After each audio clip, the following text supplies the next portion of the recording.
Hello everyone, it's once again Matt, your local friendly gamer. And yeah, I know I've been leaning a little heavy on the discussion streams lately. One because I haven't gotten around to clearing my archive drive so I can resume normal playthroughs and stuff just yet. The other thing too is that I'm also trying to catch up on things to talk about because I kind of missed my window regarding a few things the previous year, like regarding the kind of the decline of NFTs, what's been the death of E3, and one discussion in particular that I also kind of want to get into is regarding the two biggest game engine providers, especially for people of any budget, any person or company of any budget level, from very low indie solo dev to even larger companies. And that was all the stuff that was going on with both Unity and Unreal last year, with kind of how things were kind of going a little crazy. Not sure if it's gotten much better between those two, but in a way, in kind of a similar note, I kind of wanted to have a similar kind of discussion regarding Sony and Microsoft. The past couple of weeks have not been the best for either of them, because these two companies in particular are the other two basically console and platform providers that have been making the big three for the past couple of decades or so. Since the early 2000s, ever since Sega dropped out after the Dreamcast, it has been Nintendo, with their platforms, Sony with their PlayStation line, and Microsoft with their Xbox line. And man, just in general, gaming industry or otherwise, it seems like a lot of companies are just competing to not only suck the hardest, but to see how much they could get away with and still be in operation. And it's oh man. It's it's kind of been simultaneously both entertaining to riff on and honestly also painful to watch at times, just because it's just man, it's how did we get here? Especially kind of during the years of the pandemic, when video games kind of saw a really good boom, as well as content available on streaming services. And then of course when things get back to the closest thing that they have been to normal, it's just everybody decided to just be utter jerks and just fall apart for no apparent reason other than it's it's just the kind of mood that they're in at the time. We've been seeing it the last year or so with all these mass layoffs all over the place, again more so Western companies, but it has also just been kind of generally happening across the board too. Sometimes it also has been following rather dumb decisions, like what with the Unity did last year with changing kind of the payment and the fee models for when a developer that uses their engine, when they eventually want to start making money with it, Unity was trying to kind of sneak in certain clauses that it would be very nickel and dime, very nickel and dime kind of approach, to the point where it's there would be not as much of a point as using it as opposed to Unreal, or even a smaller engine Godot, or Monogame or Game Maker or GDevelop or whatnot, and even Epic kind of not so much as far as on the game end, but Unity and Unreal also encourage people to kind of use their engines for virtual sets, virtual productions, and all sorts of CGI cinematic work, and it was that stuff that Unreal was kind of also starting to kind of be a little more fickle on, especially when it comes to how much people can access without factoring into like budgets and stuff. But when it was previously like more available, and combined with like kind of the resulting layoffs from those kind of decisions, people were just like, what the heck is going on? And fast forward to like the last few weeks or so, we've been kind of getting a similar vibe over at Sony and Microsoft.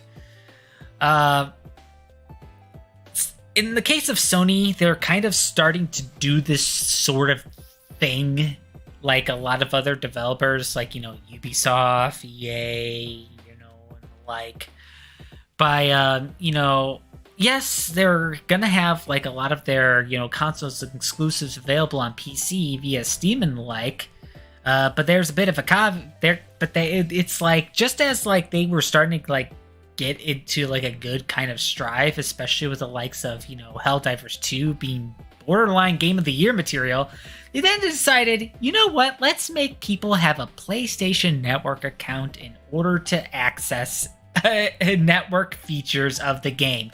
Basically, with Helldivers 2, it's basically it's a multiplayer game, so you have to use network features in order to get the most out of it. And man, that it's already bad enough that it already adds an unneeded extra step to a game as it is, especially since the game didn't initially come with it. But the other thing is that not everyone can get a PlayStation Network account, depending on what country they reside in.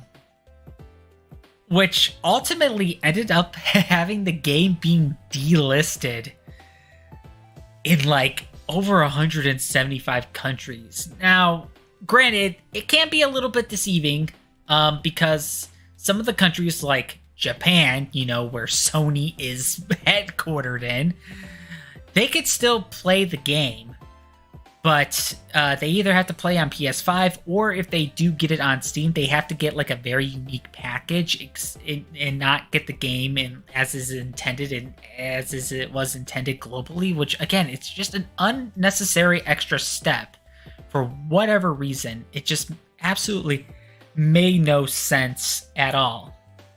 And apparently that's not the only game that's going to start getting affected by it, because apparently Ghost of Tsushima, the PC port of that, is facing similar issues. And I think that's more of a single player game too, so it just makes absolutely no sense as to why cause all of this trouble, to begin with. It's just honestly baffling. And the fallout from that was immense, to the point where I think Arrowhead is the name of the dev company. I think like a community manager was actually encouraging people to review bomb the game in order for Sony to reverse the decision. And I think they did.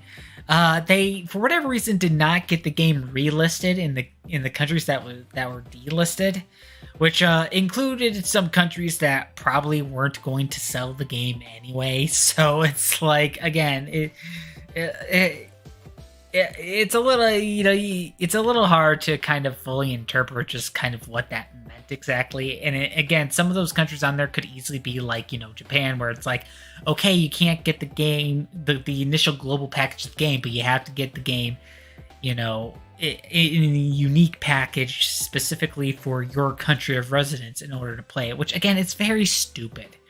It's like, why just have the game as easy to access as it would be on, the PlayStation 5. That's all you had to do.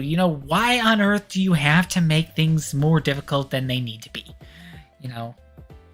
I mean, I could give a similar kind of statement to other companies too, but Sony in particular is kind of like the latest where we kind of have to have this kind of discussion, and it's just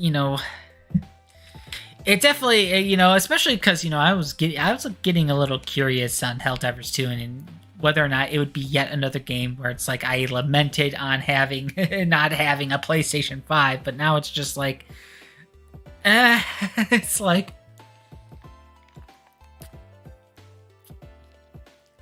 dang, you kind of ruined my own personal hype for the game, Sony.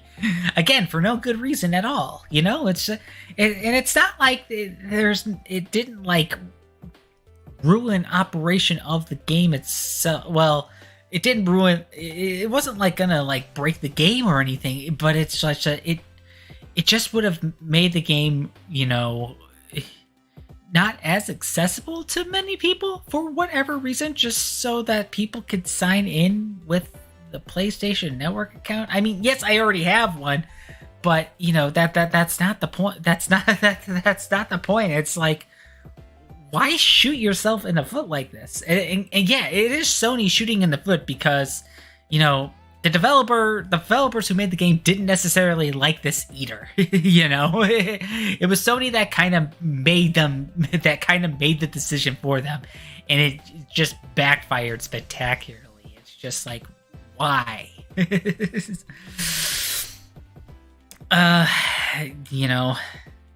And for Microsoft,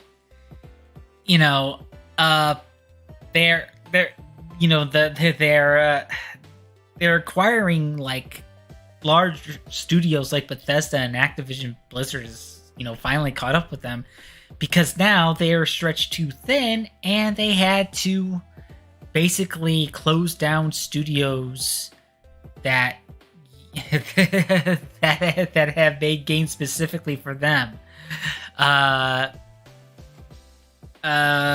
think the studio, two studios of notes. I think it's the studio that's behind Redfall, and most infamously the studio that gave us Hi-Fi Rush, which I think they're called Tango Gameworks, which it really sucks. It's like last year it was a shadow drop game that garnered so much praise, so much popularity, so much prestige, and gave Microsoft a ton of positive recognition, gave them awards. And what did the developers get for all that? Their studio closed down.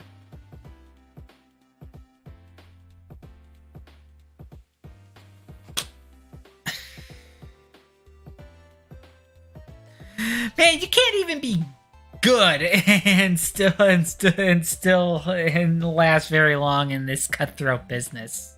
It's like, man, I swear, it's like the gaming industry is getting worse than Hollywood at this point, or the the AAA industry part of the industry. I like film and music. I think there's a lot of people that could still do their best to make it in via like a very independent sense. Yeah, it's harder to stand out, but at least you'll still be doing something. Which is why despite this discussion and the discussion that I had before this, I don't think a crash is going to happen just because there's more of a safety net this time around. But man, some companies are desperately trying. And the worst part about it is that Microsoft, the day after they closed Tango Gameworks, they basically say, oh, well, we need more games like Hi-Fi Rush, with, the prestige and the award recognition and all that. Yeah, the studio you just closed down.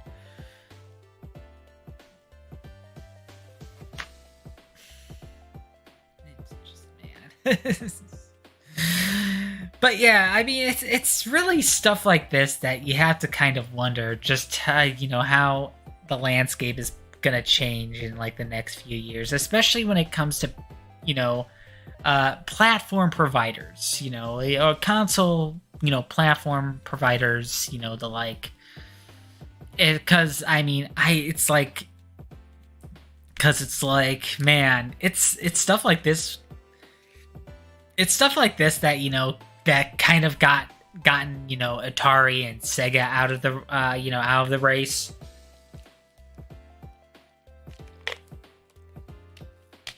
It's like Sony and Microsoft are looking to follow in their footsteps, so to speak. Now, with Microsoft has, Windows, which is, PC, and the PC platform, gaming has changed a whole lot since, the 80s, 90s, early 2000s. Because it's like, not only can you optimize, your PC to play games in an extraordinarily high quality, with the right setup and the right equipment, there's also plenty of storefronts to get games installed for you to play. There's Steam, there's the Epic Game Store, there's company-specific ones like Battle.net, Origin, Ubisoft Connect. Because everyone, just like every broadcast company and media company has to have their own streaming service. Every company has to have their own gaming install client nowadays. You can also opt for like more of a DRM free option, either through sites like GOG.com, Humble Bundle, or itch.io.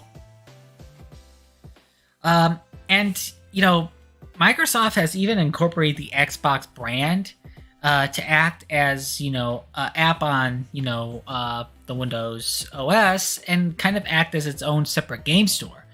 Which, if they decided not to make like a physical Xbox console anymore, they actually could like repurpose they are in a good position to repurpose the Xbox brand to just solely be like a digital storefront. They could have, like their games available, through the Xbox app, maybe also keep like, smart device app around to, kind of act as kind of like a digital store, as well as a means to like experience cloud gaming and stuff like that. The biggest issue that they would still run into is that basically, as far as exclusives goes, it's just nothing. The Halo franchise is basically a ghost. Gears franchise is basically a ghost. Forza is just like, eh. I mean, I guess they could still do stuff, under the, making like Microsoft Studio games and all that stuff, but they have to like really refocus on that, And it's because it's like, no one wants to be an exclusive on Xbox anymore.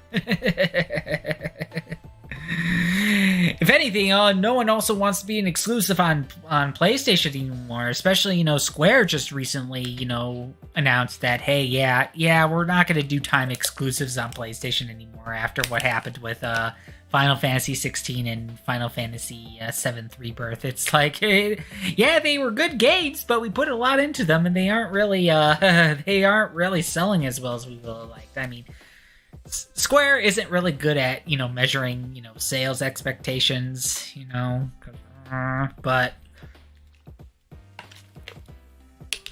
yeah, putting them exclusive on a platform that is still nowhere near the install base as the platform before it. Yeah. It's like, not much else I could tell you there. Even though Microsoft could very well take the Sega route and just become a third-party, publisher, they actually kind of still have more to fall back on gaming-wise than Sony does. And both companies will still be around too, because again, Microsoft has Windows, they have Microsoft Office and all of their related apps and stuff. So Microsoft in general isn't going to go, even if they start backing off of Xbox entirely, they aren't going to go away. And Sony also won't disappear either, because they also still have, like, line of electronics, like TVs and sound systems. Sony also has a line of cameras that are also really good. They used to have editing software too, but I think they sold that to Magix, and I'm not sure how well those those applications have held up under their new ownership. I haven't really gotten to try them out a whole lot, so I can't really say for sure, But yeah, Sony. But Sony is, again, as companies, Microsoft and Sony will still be okay, even if they decide to kind of slowly back away from like their gaming brands. But the thing is that I think the part that is preventing me from kind of pointing and laughing at them for is because it's like, even if they back down and newer options present themselves, because like, again, we have the Steam Deck, we have the ROG Ally, we have smart devices, via Apple and Android, and we have digital storefronts available for PC and Mac. So there's still a lot of options, but still just having like one or two less options still kind of sucks. And then you have to think about, well, what's going to happen with all of the games that have been on this console or this platform? How are they going to be in future platforms that could very well be very different? What's going to happen to those libraries, because, not every company is like Sega that, does, may not always be perfect, but they actually try to like preserve a lot of their library from, Genesis, Saturn, and Dreamcast. But, it's like, yeah, what's going to, if there's not going to be like a PlayStation or an Xbox anymore, what's going to happen to the games that, that were on them, that were exclusive to those platforms, that were multi-platform, and even some of the multi-platform ones, it's like, it's like that, what happens when those games, haven't been preserved all that well, And I mean, again, I'm cycling back to some of the stuff that I've had in previous conversations that I've had before, but it is something to think about, especially because just kind of how self-destructive these two companies have been, or just like a absolute lack of foresight. Because in Microsoft's case, it's like, yeah, you acquired like these big studios, to add more to kind of like your library. But not only are these like studios absolutely huge, you have to make up for that cost somehow, especially because, Bethesda and especially Activision Blizzard were kind of doing stuff that it kind of turned off people from getting games from them. So it's like, now you have to kind of see, if those two companies aren't making like the necessary returns, how are you gonna basically compensate for that for like, the studios that you've already had people making games for? And I don't think that it's just a lot of these companies are like making like decisions that, are hoping for like a kind of like a short-term benefit or something. They aren't necessarily playing the long game. They're playing a very like, day by day sort of deal, and it's not really working out as well as they would have hoped. Because yeah, it's like the Xbox Game Pass was something that, when it was kind of first out, it actually seemed like a really good deal, But But I think, even quicker than the virtual console for Nintendo, it's kind of starting to show like its failings a little bit, especially given the fact that,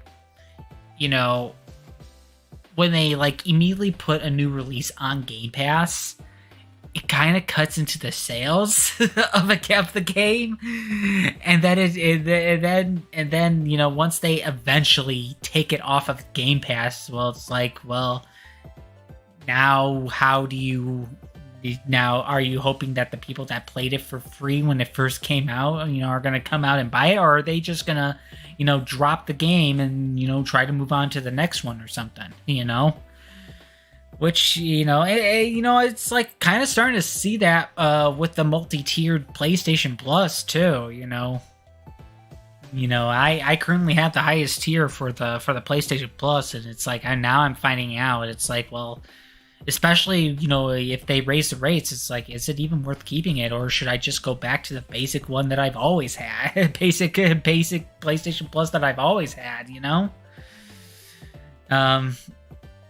Yeah, it's like, it's very baffling, it's just,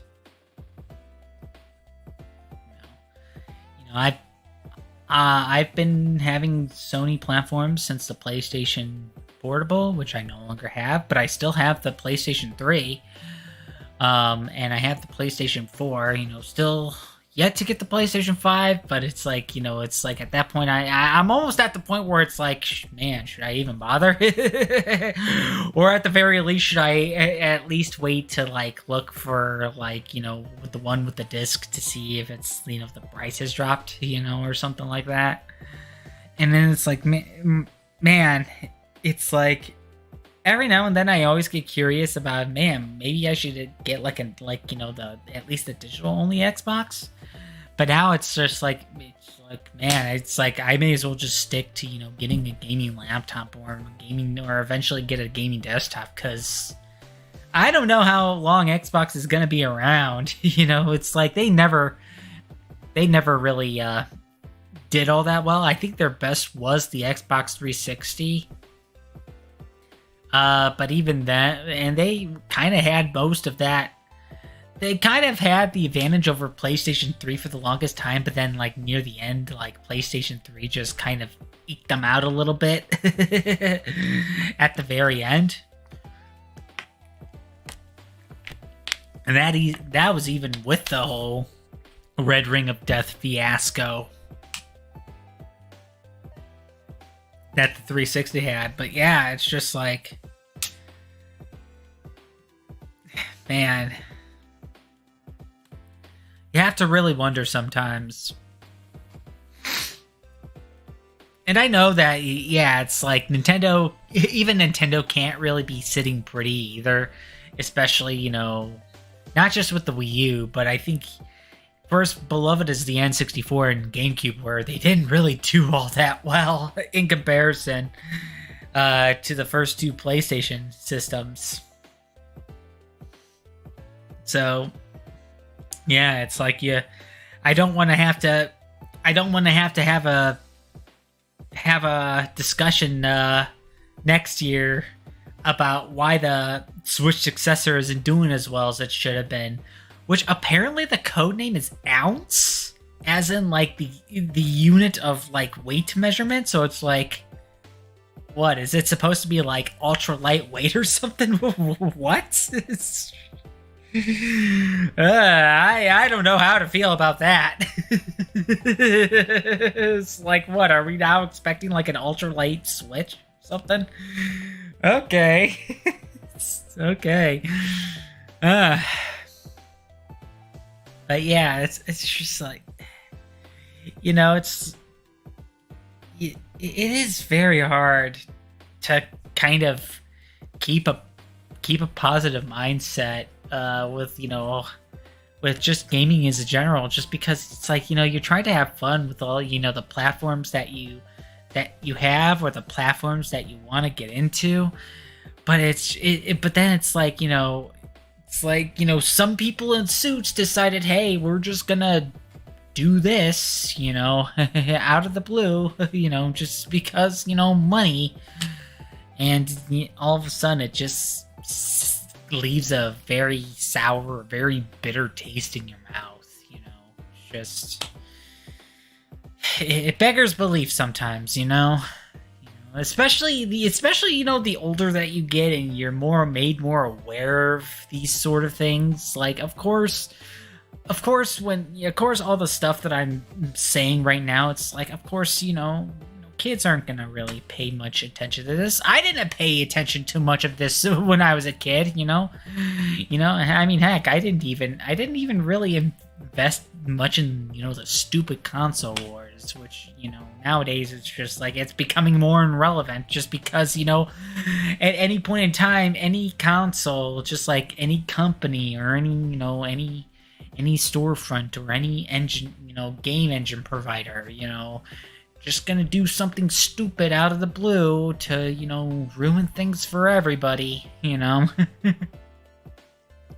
For no other reason other than either because money or they can. It's just yeah. And I mean, every now and then they'll sooner or later they do get a clue,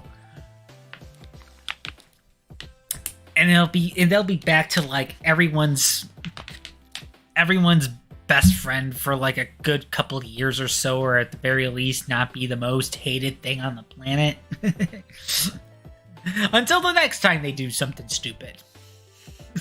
Man. But so with the upcoming Summer Games Fest, the thing that now has replaced E3, it's just like that, even more passable, because it's just, oh, excuse me. It's like, I'll just skip to the trailers that I'm kind of the most interested in and stuff, like, and, it's like no point of watching the whole show. And everybody's gonna do their own direct-esque presentations and stuff, so hopefully, Sony and Microsoft will hopefully kind of turn things around a bit. I'm pretty sure people are still probably going to be sour a little bit for good reason. But, and of course, we're, it's basically the time of year where we're going to hear like the latest updates out of everyone, either directly related to the Summer Games Fest or, at their own time, because, after, a couple of re-release, ports of some past major titles, major side titles, Nintendo doesn't really have too much of a game plan. Which, I mean, I guess, considering that everyone else is just kind of, sitting in, sitting surrounded by fire, doing the "this is fine" meme, I guess they could, at this point, they could take all the time in the world, I guess no rush at this point, but it's like, yeah, hopefully we'll have more things to be, excited and hyped up about, reasonably, of course, rather than having stuff that's just gonna create more frustration, secondhand embarrassment, and anxiety and the like. So, yeah,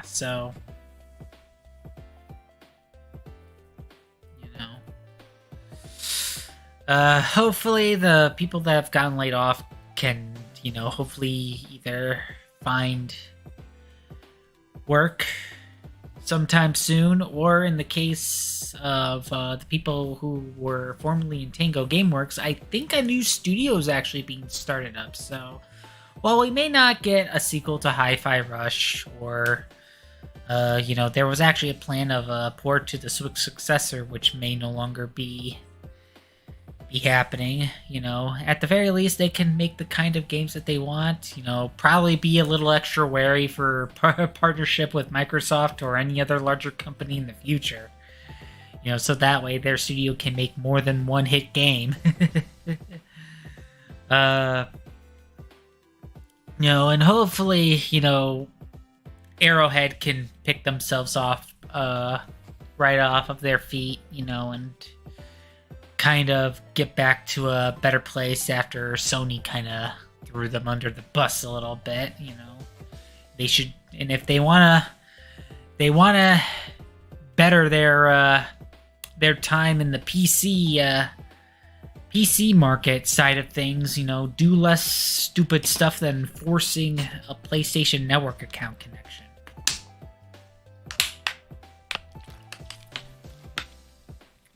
Also making sure that their games are well optimized, because I think when they tried to bring Last of Us over to the PC, that didn't work out so good. So yeah.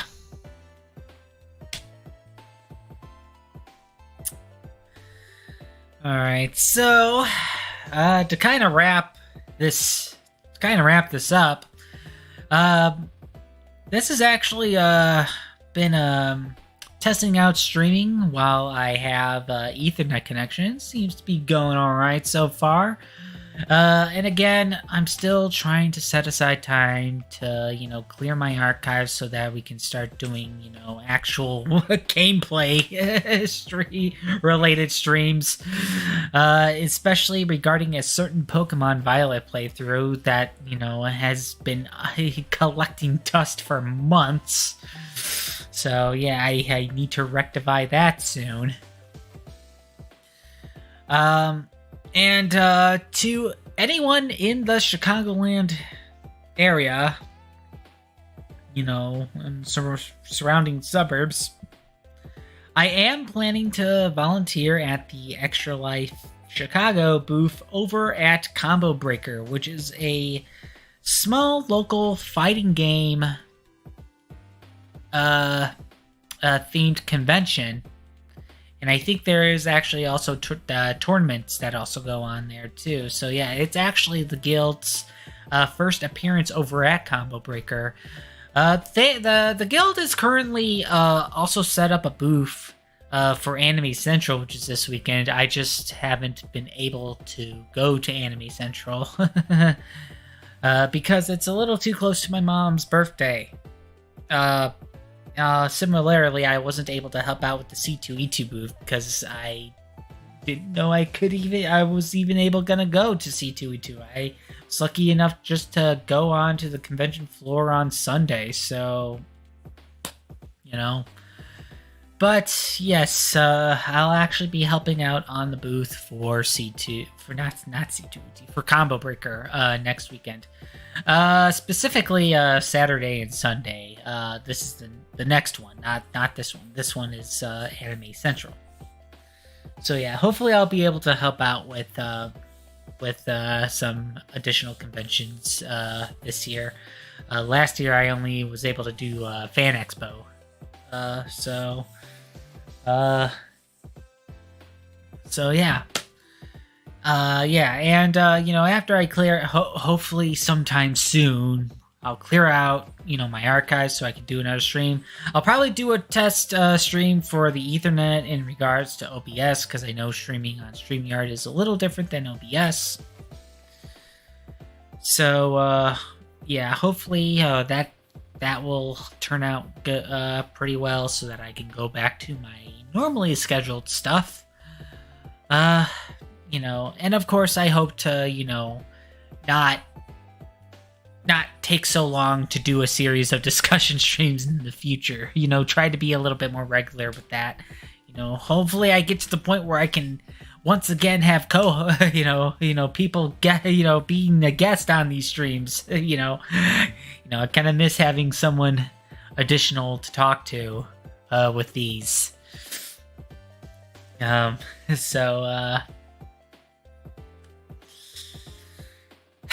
Alright, but with all of that said, that is all for tonight. I hope you all have yourselves a wonderful evening, a wonderful weekend. This is, graduate season, for people graduating high school, graduating college, or, both undergraduate and postgraduate degrees. Man, has it been a while since I underwent a graduation. So yeah, I hope hope all all the celebratory stuff goes well. Hope you all start the next chapter of your lives and enjoy the summertime. Especially for those that could still have a summer vacation. Because at some point you'll get to that point where you won't be able to have a summer vacation anymore. It'll just be summer. So. All right, but again, hope you all have yourselves a wonderful evening and take care.